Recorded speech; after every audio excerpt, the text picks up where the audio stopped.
प्रिय मित्रों, नमस्कार। मित्रों, किसी भी मनुष्य में अपना अपमान सहन करने की क्षमता नहीं होती। आखिर अपमान निराशा का सूचक है। जब अपमानित व्यक्ति की भावना का ध्यान नहीं रखा जाता, जब उसकी शक्ति को गौण मान लिया जाता है, तब व्यक्ति का अपमान होता है। हम सभी ने जीवन में कभी ना कभी तो अपमान का सामना अवश्य किया होगा, और शायद हम सब ने अपने जीवन में काफी लोगों का अपमान भी किया होगा। आखिर अपमान करने की यह भावना क्यों पनपती है? आखिर अपमानित व्यक्ति के साथ क्या बीतती है? आइए इन प्रश्नों का उत्तर भगवान श्री कृष्ण की अमृतवाणी के जरिए प्राप्त करने की कोशिश करते हैं।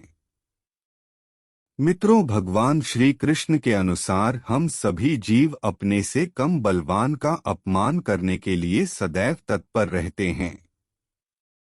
पिता अपने पुत्र का अपमान करता है तो पति अपनी पत्नी का। वही जब पिता बूढ़ा हो जाता है तो पुत्र अपने पिता का अपमान करता है। इस प्रकार से अपमान करने की यह परंपरा लगातार चलती है। कई बार तो हमें दूसरे व्यक्ति का अपमान करने के पश्चात भी यह एहसास नहीं होता कि हमने उसका अपमान किया है। वास्तव में हम दूसरे व्यक्ति का अपमान करके उसे हमसे कम बलवान होने का आश्वासन देते हैं। हम यह सिद्ध करते हैं कि कई मायनों में हम उससे अधिक श्रेष्ठ हैं और वह हमसे छोटा है।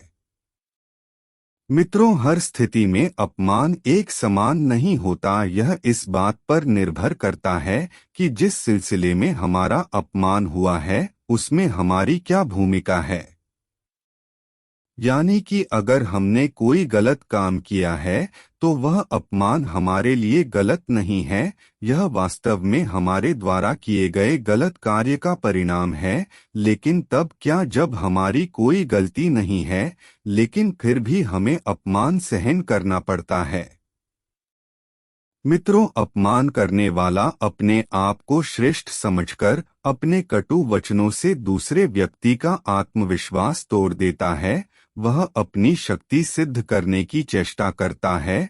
वह दूसरों को चुनौती देता है ताकि उसकी शक्तियां सिद्ध हो सके। ऐसे लोग कई बार अपने पैसों के बल पर या शारीरिक बल पर नाज करते हैं। मित्रों, ऐसी स्थिति में जब आपका बिना किसी गलती के अपमान हुआ हो, आपको उसे सहन नहीं करना चाहिए। आपको अपमान करने वाले के समक्ष निडर होकर इस बात का विरोध करना चाहिए। आप अपनी बात निडर होकर अगले व्यक्ति के सामने रखें, चाहे वह इस बारे में कुछ भी प्रतिक्रिया दें, क्योंकि यह समस्त संसार एक द्वंद्व है। इसलिए आपका आत्मविश्वास कभी कम नहीं होना चाहिए। यदि आपका आत्मविश्वास कम होता है तो आपको सहन करने की एक आदत हो जाती है, जिसकी वजह से आपको निरंतर छोटा होने का एहसास होगा। आपकी आत्मा कुचली जाती है। इसलिए आप ना तो किसी का अपमान करें, क्योंकि अपमान करना एक असहज स्थिति है। इसके अलावा अपने आत्मविश्वास को बनाए रखने के लिए ना ही आप कभी दूसरे व्यक्ति का अपमान स्वीकार करें। प्रिय मित्रों, आपको आज की इस वीडियो में हमने जो जानकारी दी आपको कैसी लगी, हमें कमेंट बॉक्स में जरूर बताएं। चैनल पर पहली बार आए हैं तो चैनल को सब्सक्राइब कर ले और बेल आइकॉन को प्रेस कर ले, जिससे हमारी लेटेस्ट वीडियो का नोटिफिकेशन आपको सबसे पहले मिल सके।